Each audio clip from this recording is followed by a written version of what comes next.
Hello दोस्तों, DElEd first semester की Hindi class में आपका स्वागत है। देखिए, ये हिंदी की सेकंड क्लास है। इससे पहले एक क्लास हो चुकी है और अब से आप लोगों की हिंदी की रेगुलर क्लास चलेगी।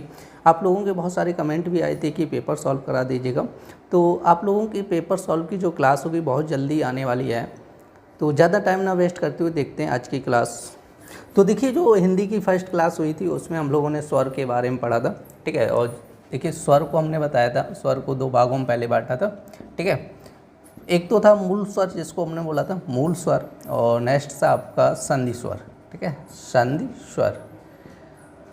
मूल स्वर या इसको हास्य स्वर भी बोल देते हैं, ठीक है। जिन लोगों ने क्लास पूरी देखी होगी तो उन लोगों को पता होगा, ठीक है। हास्य स्वर या एक मात्रिक स्वर बोल दिया जाता है इसको, ठीक है, एक मात्रिक स्वर बोल दिया जाता है। और आपके 4 वर्ड थे इसमें। कितने वर्ड थे? 4। छोटा ई, छोटा ऊ, और यहाँ से ऋषि वाला ये, ठीक है। अच्छा, तो देखिए, ये 4 वर्ड थे जिनको हम लोग क्या बोलते थे? मूल स्वर या हास्य स्वर बोलते थे। संधि स्वर को 2 भागों में बांटा गया था, ठीक है। एक तो आपका दीर्घ संधि स्वर बोला जाता था, दीर्घ संधि, ठीक है, संधि स्वर। और नेक्स्ट था आपका संयुक्त संधि स्वर, संयुक्त संधि स्वर, ठीक है। तो देखो, दीर्घ संधि स्वर में आपके 4 वर्ड हुआ करते थे, ठीक है। और दीर्घ संधि स्वर में 3 वर्ड होते थे, संयुक्त में 4 होते थे, ठीक है। तो दीर्घ में क्या होता है कि जैसे सजातीय आ प्लस आ मिलके क्या बनता है? बड़ा आ, ठीक है। जैसे ई प्लस ई मिलके क्या बनती है? बड़ी ई बनती है। जैसे ऊ प्लस ऊ मिलके क्या बनता है? बड़ा ऊ बनता है, ठीक है। तो ये 3 वर्ड क्या हैं? आपके दीर्घ संधि स्वर कहलाते हैं, ठीक है। संयुक्त संधि स्वर की बात करते हैं। आ के साथ यदि ई मिलेगा तो ए बनता है, और आ के साथ यदि ए मिलता है तो आई बनता है। आ के साथ अगर ऊ मिलता है तो ओ बनता है, और आ के साथ में यदि आपका ओ मिल जाएगा तो क्या बनता है? औ बनता है, ठीक है। तो ये 4 वर्ड जो हैं वो आपके क्या बोले जाते हैं? संयुक्त संधि स्वर। और मूल स्वर कितने होते हैं? 4 होते हैं। इस तरह टोटल स्वर कितने होते हैं? 11 स्वर हो जाते हैं, समझे? क्योंकि देखो, टोटल कर लीजिए कितने स्वर होते हैं? 11। तो यहाँ तक की क्लास हम लोग पढ़ चुके थे। अब इससे आगे हम लोग देखने वाले हैं। तो देखते हैं, अब हम लोग देखेंगे स्वरों का वर्गीकरण, स्वरों का वर्गीकरण। मतलब स्वरों को डिवाइड किया गया है, ठीक है, अब बांटा गया है। तो हम लोग यहाँ पर एक वर्गीकरण देखेंगे जो मात्रा के आधार पर या उच्चारण काल के आधार पर इनको डिवाइड किया गया है, ठीक है। मात्रा या उच्चारण काल के आधार पर, ठीक है। तो उच्चारण काल का मतलब होता है जैसे हम लोग उच्चारण करते हैं उसमें जो समय लगता है, ठीक है, उसके आधार पर इनको डिवाइड किया गया है 3 भागों में। ध्यान रखना है, कितने भागों में डिवाइड किया गया है? 3 भागों में। उच्चारण काल का मतलब जो ऐसे हम लोग बोलते हैं तो उसमें समय लगता है, ठीक है। जैसे किसी में कम लगता है, किसी में ज़्यादा लगता है। तो इस आधार पर कितने प्रकार के होते हैं? 3 प्रकार के होते हैं, ठीक है। तो नंबर 1 होता है आपका हास्य स्वर, ठीक है, हास्य स्वर। और नंबर 2 हो जाएगा आपका दीर्घ स्वर, और नंबर 3 होता है आपका प्लुत स्वर। क्लियर रखने, ये 3 टाइप से ध्यान रखना है। हास्य स्वर, दीर्घ स्वर, प्लुत स्वर, समझे?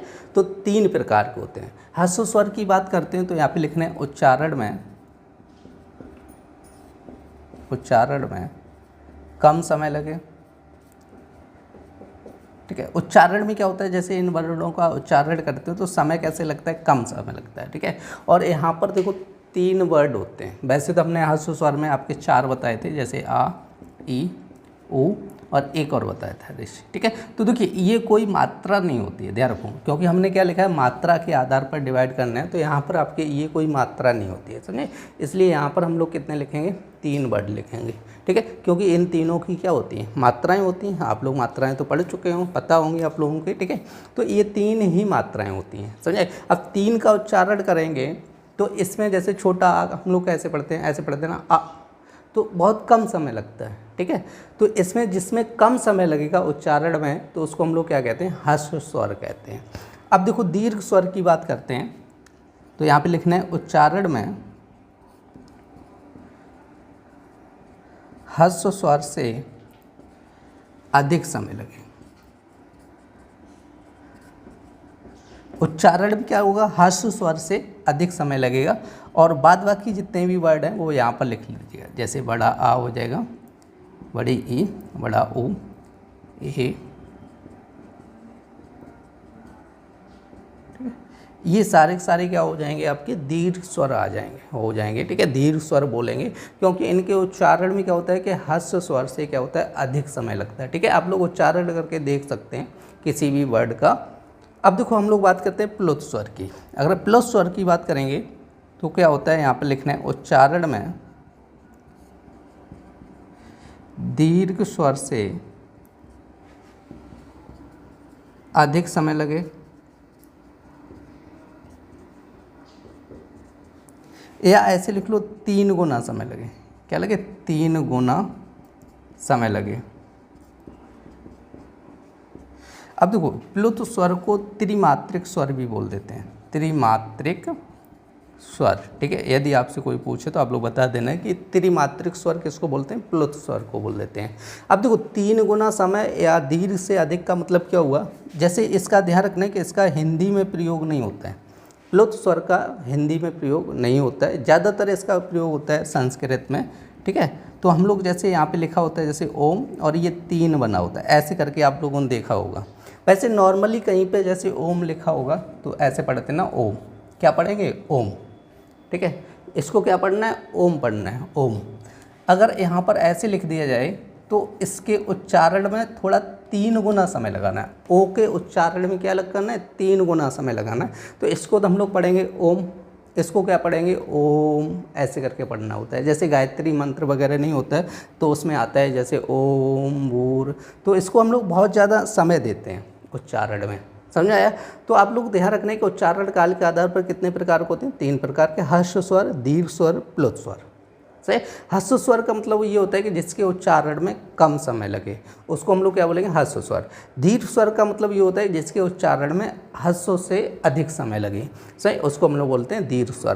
प्लुत स्वर का मतलब होता है जिसके उच्चारण में दीर्घ से ज़्यादा समय लगे या 3 गुना समय लगे। समझे, 3 गुना इसलिए लिखा दी क्योंकि यहाँ पर 3 बन के आता है। ठीक है, संस्कृत की किताबों में जो श्लोक वगैरह लिखे होते हैं उसमें देखना, जहाँ पे प्लुत स्वर होगा वहाँ पर ऐसे 3 बना दिए जाएंगे, तो उसका मतलब होता है कि उसमें उच्चारण में थोड़ा ज़्यादा समय लेना है। ठीक है, तो ये चीज़ रखना, ये 3 टाइप से होते हैं। ठीक है, आप लोग स्क्रीनशॉट ले लीजिएगा।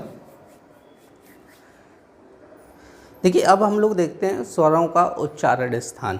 उच्चारण स्थान का मतलब ये स्वर कहाँ से हम लोग जैसे बोलते हैं। ठीक है, तो कहाँ से बोलते हैं, कंठ से, तालु से। तो देखिए आ और बड़ा आ, ये दोनों कंठ व्यंजन बोले जाते हैं। कंठ व्यंजन का मतलब जब हम लोग बोलते हैं जैसे आ बोलते हैं तो हमारे गले पर, ठीक है, लोड पड़ता है। ठीक है, तो गले से कंठ के माध्यम से बोले जाते हैं। जैसे ई बोलेंगे ना, ई, तो आप लोग थोड़ा गौर से देखिए, जब ई बोलते हैं ना, ई, तो जीभ तालु से टच होती है। ठीक है, जीभ कहाँ पे टच होगी, तालु से, तो इसलिए इसको हम लोग क्या बोलते हैं, तालव्य व्यंजन। ठीक है, और कोष्ठक में लिखा भी है तालु बोला जाता है। ठीक है, अब जैसे ऊ बोलेंगे ना, ऊ, अब जैसे एक नीचे का ओठ पकड़ के आप ऊ बोलो, ऊ नहीं बोल पाओगे। ठीक है, क्यों नहीं बोल पाओगे, क्योंकि इन दोनों का जो उच्चारण स्थान है वो कैसे है, ओष्ठ से है। ओष्ठ का मतलब होता है ओठों के माध्यम से है। अगर एक ओठ पकड़ लोगे और इसका उच्चारण करोगे तो नहीं हो पाएगा, आप लोग करके देख लीजिएगा। ठीक है, तो इसलिए इन दोनों को क्या बोला गया, ओष्ठ व्यंजन बोल देते हैं। ठीक है, ओष्ठ का मतलब ओठों के माध्यम से क्या होता है, उच्चारण होता है। अब जैसे ए और आई का मतलब क्या होता है, ये कंठ और तालु। जब ए और आई का उच्चारण करेंगे तो कैसे होता है, कंठ तालु। कंठ तालु से होता है, इसलिए इसको कंठ तालव्य व्यंजन बोल देते हैं। क्या बोल देते हैं, कंठ तालव्य व्यंजन बोल देते हैं। ठीक है, ओ और औ, ध्यान रखना इनको कंठ और ओष्ठ। ठीक है, जैसे ओ बोलते हैं ना, ओ मतलब कंठ और ओठ के दोनों के माध्यम से होता है, ध्यान रखना। जब ओ बोलेंगे ना तो दोनों के माध्यम से बोलते हैं, इसलिए इसको हम लोग बोलते हैं कंठोष्ठ व्यंजन बोल देते हैं। ठीक है, अब देखो यहाँ पे अंग की बात कर रहे हैं। ठीक है, तो ऊपर बिंदी आती है तो ये नासिका या नासिक के व्यंजन बोला जाता है। ठीक है, अंग मतलब नाक के माध्यम से। नासिका का मतलब क्या होता है कि जिसका उच्चारण किसके माध्यम से होता है, नाक के माध्यम से होता है, उसको बोलते हैं नासिका या नासिक के व्यंजन। ठीक है, आहा का मतलब होता है ये कंठ व्यंजन हो जाता है। ठीक है, गले से बोला जाता है। ये चीज़ ध्यान रखना है, आप लोग इसका भी स्क्रीनशॉट ले लीजिएगा और आप लोग नोट कर लेना बाद में। ठीक है, अब देखिए यहाँ पर कुछ पॉइंट, 2 पॉइंट हम लोगों को देखना है। अब देखो यहाँ पे हमने एक पॉइंट दिया गया कि सभी स्वर क्या होते हैं, अल्प प्राण होते हैं। ठीक है, हम लोग अल्प प्राण और महाप्राण भी देखने वाले हैं। ठीक है, अभी ध्यान रख रहे हैं कि जितने भी स्वर होते हैं वो क्या होते हैं, अल्प प्राण होते हैं। अब यहाँ पर ये इंपॉर्टेंट, ठीक है, देखिए जो पॉइंट दिए गए मोस्ट इंपॉर्टेंट पॉइंट है, ध्यान रखना है। आपका पूछा जाता है, देखो अंग और आहा ये दोनों वर्ड देखो लिखे तो स्वर में जाते हैं। कहाँ पर लिखे जाते हैं, स्वर में, लेकिन ये ना तो स्वर है और ना ही व्यंजन है। इन्हें क्या बोला गया, अयोग्यवाह बोला गया। ध्यान रखना है, अंग और आहा क्या है, अयोग्यवाह हैं। ठीक है, क्या बोला गया, अयोग्यवाह बोला गया। आपसे पूछा जाए अयोग्यवाह वर्ड कितने होते हैं, तो आप लोगों को बताना है 2 वर्ड होते हैं। कौन कौन से, अंग और आहा। ध्यान रखना है।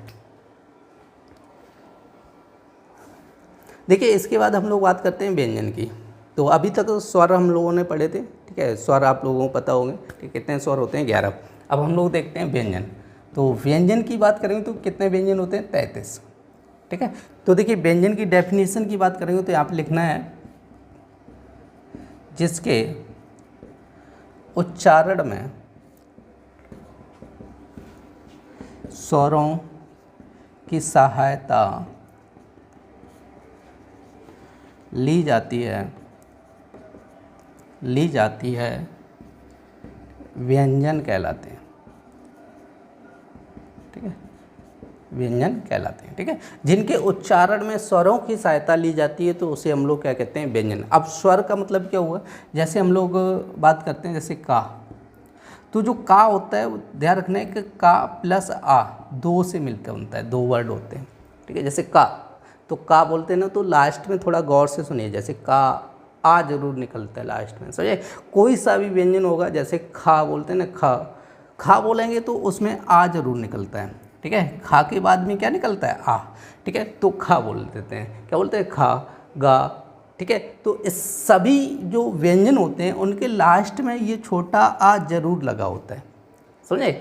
लास्ट में क्या लगा होता है, छोटा आ जरूर लगा होता है। तो इसीलिए बोला गया है कि जिनके उच्चारण में किसकी सहायता लेनी पड़ती है, स्वरों की सहायता लेनी पड़ती है, इसलिए इनको हम लोग क्या कहते हैं, व्यंजन कहते हैं। क्लियर नहीं, ध्यान रखना है। यदि इसमें स्वर हटाना है, ये आपका क्या करना है, आ हटाना होता है। जैसे का लिखा है ना, का में आ हटाना है तो आप लोग ध्यान रखना है क्या लगा देते हैं, हलंत लगा देते हैं। ये जो नीचे डंडा खींच देता है ऐसे, इसको हलंत बोला जाता है। क्या बोला जाता है, हलंत।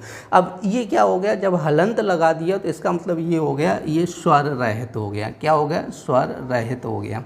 स्वर रहित का मतलब इसके अंदर अब आ नहीं है। क्या नहीं है, आ नहीं है। इसको पढ़ेंगे क, क्या पढ़ेंगे, क, और इसको पढ़ेंगे का। ठीक है, क्या पढ़ेंगे, का। तो इसमें आ है और इसमें क्या है, आ नहीं है। ये हो गया स्वर रहित।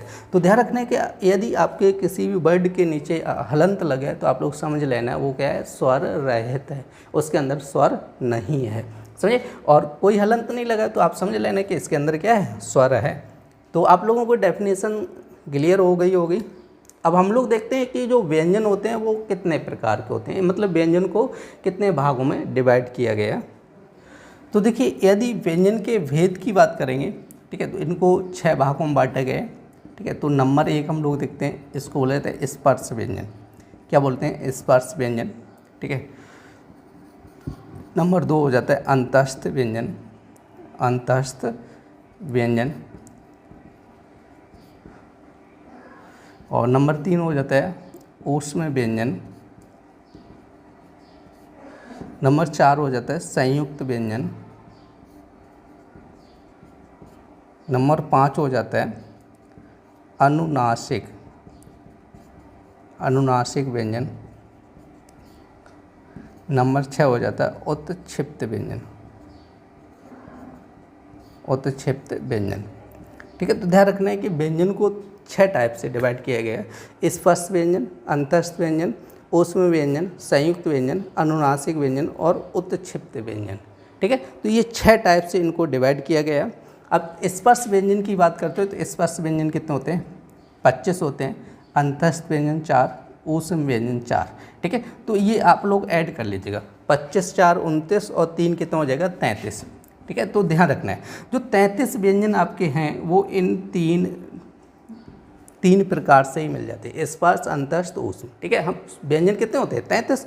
तो आप लोग स्पर्श, अंतस्थ, ऊष्म इन्हीं 3 से क्या 33 व्यंजन प्राप्त हो जाते हैं। अब ये जो लास्ट के 3 हैं, ये 3 क्या होते हैं कि इनसे ही निकाले जाते हैं, इनसे ही बनाए जाते हैं। सही। संयुक्त व्यंजन कितने होते हैं? 4 होते हैं। और संयुक्त व्यंजन का निर्माण कैसे किया जाता है? इन्हीं से, जो आपके व्यंजन हैं ऊपर, उन्हीं से क्या किया जाता है? संयुक्त व्यंजन का निर्माण किया जाता है। और इन्हीं स्पर्श व्यंजन से ही क्या किया जाता है? अनुनासिक और उत्क्षिप्त को निकाला जाता है। अनुनासिक की बात करेंगे तो ये 5 वर्ड होते हैं, और उत्क्षिप्त की बात करते हैं तो ये 2 वर्ड होते हैं। देखिए यहाँ तक तो आप लोगों की सारी चीज़ें समझ में आ गई होंगी कि स्पर्श व्यंजन कितने होते हैं, ठीक है, अंतस्थ व्यंजन कितने होते हैं। अब देखिए इसके आगे की जो भी चीज़ें हैं, जैसे स्पर्श व्यंजन किसे कहते हैं और स्पर्श व्यंजन कौन कौन से व्यंजन होते हैं, ठीक है, जैसे अंतस्थ, ऊष्म, इनके बारे में जो भी चीज़ें हैं अब नेक्स्ट क्लास में रहेंगी। आप लोग इसका स्क्रीनशॉट ले लीजिएगा। देखिए ये थी DLED फर्स्ट सेमेस्टर की हिंदी की क्लास। उम्मीद करते हैं आप लोगों को पसंद आई होगी। यदि पसंद आई तो कृपया लाइक करें और ज़्यादा से ज़्यादा शेयर करें, जिससे कि ज़्यादा से ज़्यादा लोग जुड़ सकें। फिर मिलते हैं ऐसी नेक्स्ट क्लास में, तब तक के लिए धन्यवाद।